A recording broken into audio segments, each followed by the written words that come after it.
शायद ही शहर का कोई पुलिस स्टेशन बचा हो, लाशों का कोई पुरसाने हाल नहीं था। तो बस महानगर पालिका पुलिस का दस्ता 53 दुकानदारों के ऊपर केस रजिस्टर किया गया था। तो मालूम था कि मैं दोबारा वापस पलट जाऊंगा करके। पुलिस के अधिकारी, क्रांति चौक पुलिस स्टेशन के पीआई साहब ये पूरे बैठे हुए हैं। सबसे पहले तो मैं शुरुआत करता हूँ अपनी माफ़ी के साथ कि बहुत दिनों के बाद मैं आपके बीच आ रहा हूँ। लेकिन आज जो मुद्दा लेकर आया है वो मुद्दा आपको बताना ज़रूरी समझा, इसलिए आज एक बार फिर से आपके बीच में हाजिर हुआ हूँ अपने यूट्यूब चैनल के ज़रिए। तबरेज़ राना का एक शेर है, मेरे सच से इनको सदमे रहते हैं, यूं ही थोड़ी हम पर मुकद्दमे रहते हैं।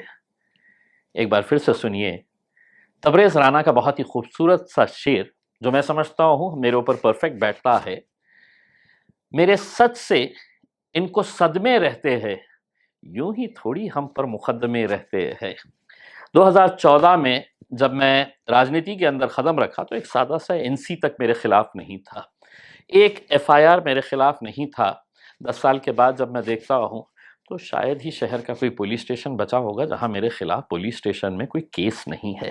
तकरीबन 16 एफआईआर्स मेरे खिलाफ रजिस्टर किए जा चुके हैं।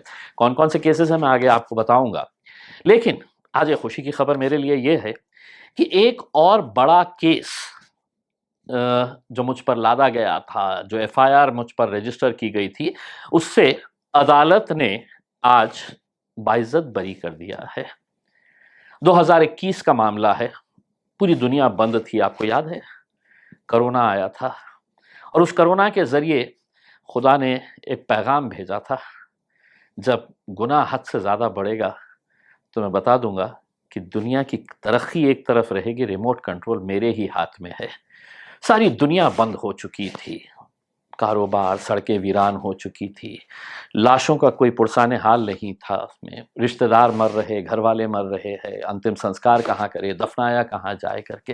वो मंजर आज भी अगर याद करे, जितने लोग बच गए हैं वो ये समझ लेना कि ऊपर वाले ने हमें दूसरी ज़िंदगी दी है, वरना हम भी मर के चले जाते। कोरोना के अंदर कितने सारे लोग चले गए थे।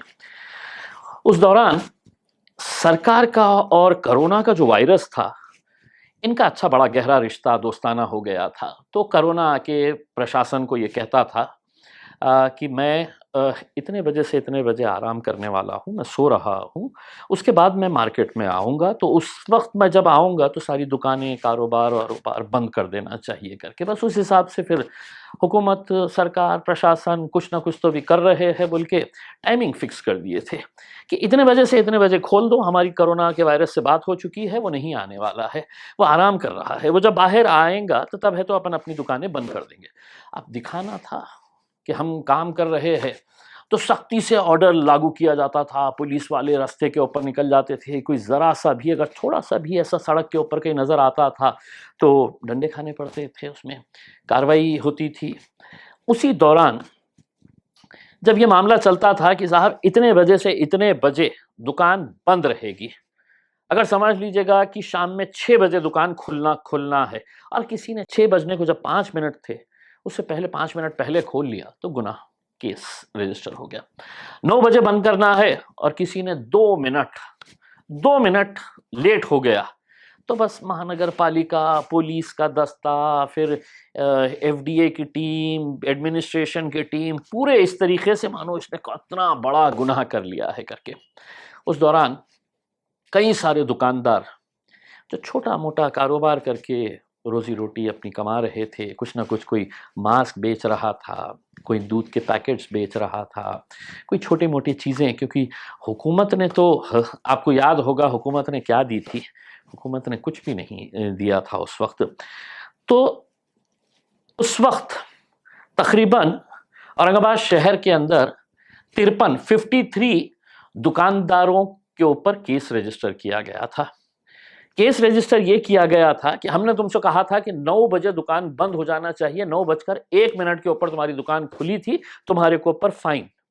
छोटे छोटे दुकानदार थे, फाइन कितनी, तो किसी के ऊपर 25,000, तो किसी पे 50,000, 1 लाख, 2 लाख, ऐसे फाइन्स लगाए गए थे। मर्जी थी, हुकूमत चल रही थी। तो 53 दुकानदारों के ऊपर केसेस रजिस्टर हुए थे। पहले से वो परेशान कि खाने पीने के लाले पड़े हुए हैं, कमाई का कोई जरिया नहीं है, कारोबार पूरी तरीके से ठप पड़ा हुआ है, सरकार कोई मदद करने के लिए तैयार नहीं है, और ऊपर से प्रशासन, पुलिस, इनकी सबकी अपनी गुंडागर्दी चल रही थी कि भैया दो इतना पैसा, इतना दो, तुमने 1 मिनट 2 मिनट 5 मिनट तक है तो दुकान कैसी खुली रखे, हमने तो आदेश दिए थे करके। तो वो 53 दुकानदार शहर के बड़े बड़े नेताओं के पास गए। उन्होंने जाकर ये कहा कि साहब हमारे पास तो कोई कमाई का जरिया भी नहीं है, और ये प्रशासन हमारे को 25,000 50,000 1 लाख 2 लाख रुपए की फाइन लगा रहा है।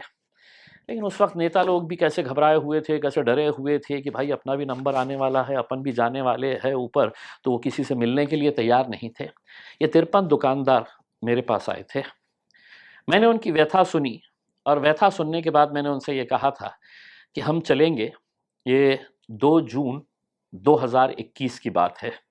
मैंने कहा कि आप जिन जिन लोगों को फाइन पड़ी है, आप प्रिंट ट्रॉवल के पास लेबर कमिश्नर का ऑफिस है, वहाँ पर आओ। आपको वहाँ पर हियरिंग होने वाली ये है, आपको बुलाया गया है। तो उन्होंने कहा कि साहब हमारी सुनवाई होगी नहीं होगी, आप भी आइए। चला, मैंने कहा चलिए मैं भी आ जाता हूँ करके। अब हम वहाँ पर गए, तो वहाँ पर एक कैबिन के अंदर एक साहब बैठे हुए थे, लेबर कमिश्नर के सबसे प्रमुख अधिकारी, पोड़ साहब नाम के। मैंने उनसे रिक्वेस्ट किया कि मैं बोला साहब देखिए छोटे छोटे दुकानदार हैं, आपने इनके ऊपर 25,000 50,000 1 लाख 2 लाख रुपये की फ़ाइन कर दिए है, कोई पुलिस वालों ने चालान काट दिया है, कोई कमी महानगर पालिका के कोई ज़िला अधिकारी के दफ्तर के लोगों की टीम ने इनके ऊपर वो कर दिया है। तो बोला ये कहाँ से लेकर आएंगे पैसा, इनका ख़त्म कर दीजिएगा, इनका नॉमिनल जो भी होता है ले लीजिएगा, लेकिन 2 लाख 1 लाख 50,000 कहाँ से लेकर आएंगे। वो साहब सुनने के लिए ही तैयार नहीं थे। मैं उनसे जब भी सवाल करता तो वो कहते हैं कि नहीं नहीं सरकार का आदेश है, सरकार का आदेश है, कलेक्टर का आदेश है। मैंने भी सुना सुना सुना सुना, फिर मेरा भी थोड़ी सी खोपड़ी सनक गई और मैंने बोला कलेक्टर तेरा बाप है क्या? तुझे समझ में नहीं आ रहा? मैं बोल रहा हूँ कि ये गरीब लोग हैं, इनके खाने पीने के लाले पड़े हुए हैं करके। वहाँ पे गर्मा गर्म थोड़ी सी बहस हुई। पुलिस आ गई वहाँ पर, पुलिस आके इस तरीके से पूरी फौज फाटा लेके बड़ी सी वैन लेकर आ गए हैं, पूरी रिकॉर्डिंग कर रहे थे उसमें। मामला हो गया, हम निकल गए, लेकिन मैंने उनको चेतावनी देकर निकला था, इनके पैसे कम होना मतलब होना।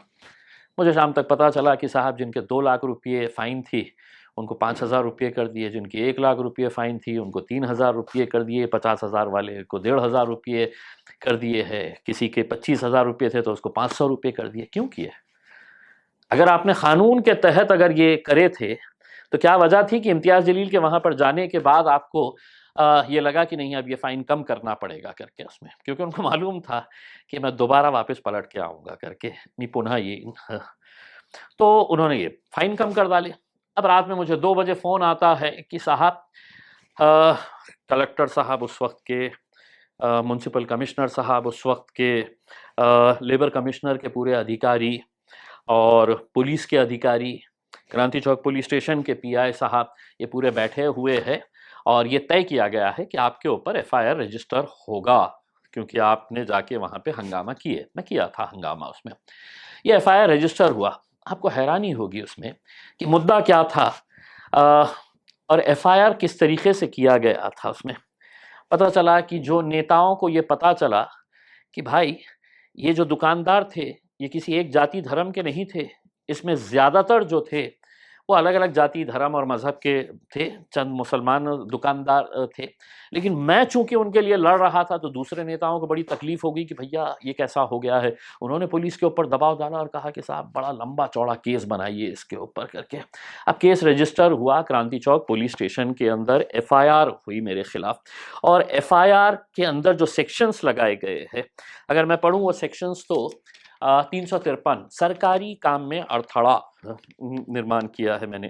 फिर आईपीसी, उस वक्त आईपीसी के सेक्शंस हुआ करते थे 332, 270, 269, 188, 143, 147, 149 और महाराष्ट्र पुलिस एक्ट के 135 के सेक्शंस के तहत मेरे खिलाफ एफआईआर रजिस्टर किया गया। मेरे खिलाफ करते ठीक है, लेकिन वो तमाम दुकानदार जो वहां पर आए थे, जिनको बुलाया गया था वहां पर बाज़ाब्ता हियरिंग के लिए, उनके ऊपर भी एफआईआर रजिस्टर कर दी गई। 2021 से लेके 2025 अक्टूबर तक ये केस अदालत में चलता रहा। मैं भी डट कर लड़ता रहा, मेरे वकील भी डट कर लड़ते रहे और नतीजा आया। नतीजे के अंदर अदालत ने ये पाया कि ये सब बेगुनाह है, निर्दोष है, कोई गुनाह इनके ऊपर नहीं बनता है और इनको बाइज्जत बरी किया जाए। सवाल ये पैदा होता है कि आज इस देश के अंदर, आज मैं अक्टूबर 2025 की बात कर रहा हूं, इस देश के अंदर 50 मिलियन केसेस अलग अलग अदालतों के अंदर पेंडिंग है। 50 मिलियन, 50 मिलियन केसेस अदालतों के अंदर पेंडिंग है। उसमें एक केस ये भी था, मेरा भी केस था। उन 50 मिलियन केसेस के अंदर इम्तियाज़ जलील के ऊपर भी 16 केसेस, मैं भी उनके साथ में हूँ। इस 50 मिलियन के अंदर मेरा भी योगदान है उसमें। तो ये केसेस के ज़रिए मैं आपको ये बताना चाह रहा हूँ कि पुलिस अगर चाहती तो ये कह सकती थी कि नहीं, मैं लोक प्रतिनिधि हूँ, मैं लोगों का प्रतिनिधित्व करने के लिए वहाँ पर गया था। जिन लोगों ने मुझे पहले आमदार बनाया, फिर खासदार बनाया, मेंबर ऑफ पार्लियामेंट बनाया, मैं अगर उन्हें यह कहता कि नहीं तुम जाओ, तुम मरो, तुमको जो करने का है करो, पैसा दो करके, मैं दूसरे नेताओं की तरह घर पे बैठूंगा। मैं घर पर नहीं बैठा, मैं उनके साथ गया, लड़ा उनके साथ। अदालतों के चक्कर वो काटते रहे, अपना कारोबार छोड़कर वो पिछले 4 साल से लगातार कोर्ट के अंदर आते गए इसमें। और कोर्ट ने आखिरकार ये पाया कि ये सब बकवास था, गलत केस रजिस्टर किया गया था, गलत सेक्शंस लगाए गए थे और हमको बाइज्जत बरी कर दिया गया है। कुछ इसी तरह के केसेस जो मुझ पर लगाए गए हैं। शराब की दुकान बंद किए तो डकैती का केस, क्योंकि 335 रुपये गले में से गायब हो गए थे, जिस दुकान को हमने बंद करे थे, थोड़ी तोड़फोड़ भी किए थे। और फिर वहाँ पे हम एक आदर्श के घोटाले के जो विक्टिम्स थे उनके साथ एक मोर्चा निकाले, थाली बजा रहे थे, तो केस रजिस्टर हो गया। डिविजनल कमिश्नर साहब बोले कि मैं एसी कैबिन में से बाहर निकलूंगा नहीं। हमारे आदर्श के ठेवीदार गेट कूद कर अंदर चले गए, केस रजिस्टर हमारे ऊपर भी हो गया। मुख्य आरोपी नंबर 1। कहीं ना कहीं इनकी कोशिश यही रह रही है कि कभी तो डरेगा, कभी तो झुकेगा, कभी तो खामोश बैठेगा, तो धड़ाधड़। अब उन्हें ये पता नहीं है कि मेरी फितरत वैसी नहीं है। आप करते रहिए मेरे ऊपर जो जो केसेस करने का है, मैं लड़वैया हूँ, मैं लड़ता रहूँगा उसमें। मैं सड़क के ऊपर आपके खिलाफ लड़ाई लड़ता रहूँगा, मैं अदालत के अंदर जाकर लड़ाई लड़ता रहूँगा उसमें। अभी 2 केसेस आए हुए हैं। एक मैंने एक समाज की भावनाओं को भड़काया हूँ करके, वो तो पूरा स्पॉन्सर्ड मोर्चा था जिसके अंदर एक यहाँ के मंत्री जी है, उन्होंने पैसा देकर एक पूरे समाज को मेरे खिलाफ खड़ा किया। पूरे शहर के अंदर मेरे खिलाफ बैनर्स, पोस्टर्स, होर्डिंग्स लगाए गए, पेपर के अंदर फुल पेज एडवर्टाइजमेंट्स दिए गए कि ये देखिए ये आदमी कैसा है। अब मैं आपको ये बात बताना चाहता हूँ, ये जो दुकानदार थे, ये कौन दुकानदार थे, इनके नाम क्या है, मुझे बताना ज़रूरी है, जिनके लिए मैं 4 साल अदालत के चक्कर काटता रहा। मैं भी चाहता तो ये केस मेरे ऊपर नहीं होने देता, लेकिन आप लोगों को नाम बताना ज़रूरी है कि मैं किन की लड़ाई लड़ने के लिए गया था। इम्तियाज़ जलील MIM का खासदार, जातिवादी पक्ष आहे तो खूब जातिवादी आहे, कितनी मरतबा आपने सुन चुके होंगे। लेकिन इम्तियाज़ जलील ने जिनके लिए लड़ाई लड़ा था उनके कुछ नाम सुनिएगा आप। राजेश मेहता, ललित कुमार जैन, ये दुकानदार जिनके लिए, अनूप तोलवानी, पृथ्वीराज कावेटी, नंदू जाधव, संजय रतनलाल दोषी, अभिषेक चांडक, जहीम रज्जाक, हरचरण सिंह, सुनील किंगर, मोहम्मद रफ़ीक, ऐसे बहुत सारे नाम है दुकानदारों के। उसमें एक बात तो समझ में आई होंगी, उसमें हम जब काम करते हैं तो जात, धर्म और मज़हब नहीं, जहाँ पर भी गलत होगा, जहाँ पर भी नाइंसाफ़ी होगी, जहाँ पर भी जुल्म होगा, हम लड़ते रहेंगे उसमें। तो ये केस आपको बताना ज़रूरी था। तो एक केस में से तो इम्तियाज़ जलील बरी हो चुके हैं, मेरे साथ वो बेचारे दुकानदार भी पूरी तरीके से बरी हो चुके हैं। लेकिन जैसे जैसे केसेस ख़त्म होते हैं, दूसरे तरफ से और केसेस बढ़ते जाते हैं उसमें। अब एक समाज का ये किया गया है, दूसरे ने कहा कि नहीं साहब वो आपने मुझे जाति के ऊपर गाली दिए है, तो इस वजह से वो भी एक केस चल रहा है करके लड़ाई जारी रहेगी। ये उम्मीद ख़तई मत रखिएगा, कभी झूठूंगा, कभी डरूंगा, कभी तब। तो ये कहा बहुत बहुत शुक्रिया।